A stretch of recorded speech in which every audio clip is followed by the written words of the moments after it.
اس محرم الحرام کے اندر آپ نے خود دیکھ لیا 20 برس کی علماء کی محنتیں ایک طرف ہو جو آپ کو سمجھاتے ہوئے گزر گئی کہ یہ صحابہ کے اوپر سب و شتم اور تان و تشنیع کرتے ہیں، آپ کو یقین نہ آیا، لیکن آپ نے خود اپنے کانوں سے سن لیا، آنکھوں سے مشاہدہ کر لیا۔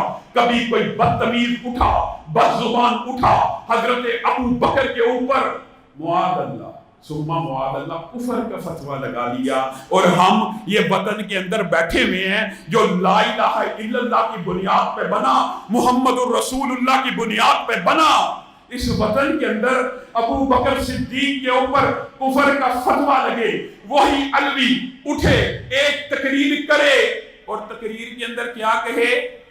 معاذ اللہ ثم معاذ اللہ۔ یہ بات نقل کرتے ہوئے بھی ہمارے تو کلیجے ہلتے ہیں، پتہ نہیں یہ کیسے بدبخت لوگ ہیں، کیا ان کا ضمیر ہے۔ کہتا ہے حضرت علی حضرت عائشہ کے ساتھ جب جنگ کر رہے تھے، اپنی مائیں کہنے والوں سنو، اس طرح تقریر کر رہا ہے۔ اللہ قرآن میں کہہ رہا ہے کہ نبی کی بیویاں مومنوں کی مائیں ہیں، ان کو اس بات کی بھی تکلیف ہے۔ کہتا ہے مومنوں کی ماں کہنے والے سن لیں، علی نے جنگ کے بعد حضرت عائشہ کو بلایا تھا، اور نفس علی نفس رسول ہے، جیسے علی ہیں ویسے ہی رسول اللہ ہیں، اور جیسے رسول اللہ ہیں ویسے ہی علی ہے۔ تو علی نے معاذ اللہ اپنی عائشہ کو طلاق دے دی تھی۔ کب؟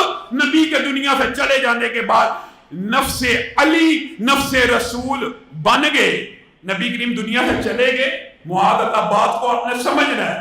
اب نفس رسول جو ہے نفس علی بن گیا، اور نفس علی نے امی عائشہ کو طلاق دے دی اور نکاح سے خارج کر دیا۔ معاذ اللہ، اس بدبخت نے اپنے بغض کے اندر یہ جملے تو کہہ دیے، لیکن اس بدبخت کو یہ بات سمجھ نہ آئی کہ جس طرح تو نفس رسول کو نفس علی بنا رہا ہے، حضرت علی کا فاطمہ کے ساتھ رشتہ کیا بنتا ہے؟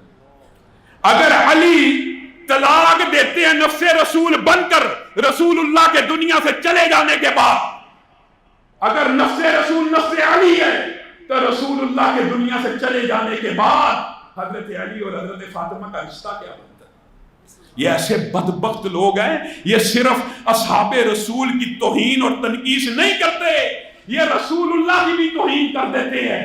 معاذ اللہ ثم معاذ اللہ۔ متحدہ علماء کونسل کے وفد سے ابھی ملاقات ہوئی ہے، اللہ کی قسم خوشی کی بات ہے، خوشخبری ہے۔ اہل حدیث دیوبندی بریلوی سارے متفقات اور مشترکات کے اوپر ایک ہو چکے ہیں، اور اللہ کے فضل و کرم سے اس بات میں بھی اہل حدیث کا ایک کردار ہے۔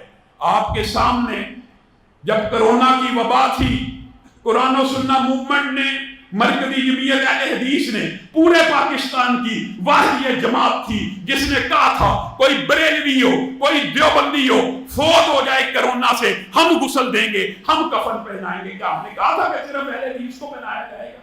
آج اس اتحاد کے ثمرات اور برکات ہیں۔ متفقات کے اوپر ہمارے پہ یہ بھی بڑا الزام لگتا ہے، یہ مولوی جی بریلوی دیوبندی کے پیچھے نماز نہیں پڑھتا، دیوبندی اہل حدیث کے پیچھے نہیں پڑھتا۔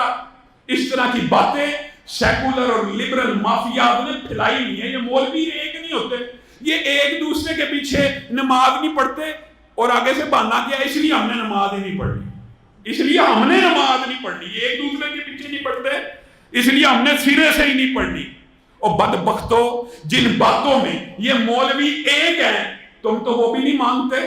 زنا کی، ریپ کی سزا کیا ہونی چاہیے؟ سزائے موت ہونی چاہیے۔ ہم مطالبہ کرتے ہیں چوک کے اندر لٹکا دو، چراہے میں لٹکا دو، نہیں جی بڑا ڈر آتا ہے۔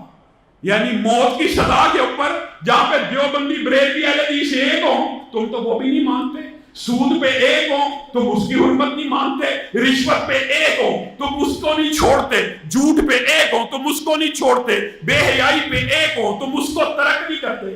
جو متفقات ہیں ان کی بات، مشترکات ان کی بات، آج اللہ کے فضل و کرم سے یہ حضرت ابو بکر کی زندہ کرامت ہے کہ ایک بدبخت نے ان کے اوپر کفر کا فتویٰ لگایا، اور دیوبندی بریلوی اہل حدیث اپنے 20 سال کے جھگڑے چھوڑ کر ایک ہو گئے، اور اللہ کے فضل و کرم سے ہم اس اتحاد کو ٹوٹنے نہیں دیں گے جب تک ان بدبختوں کو کافر کردار تک نہیں پہنچایا جائے گا۔ ہم اس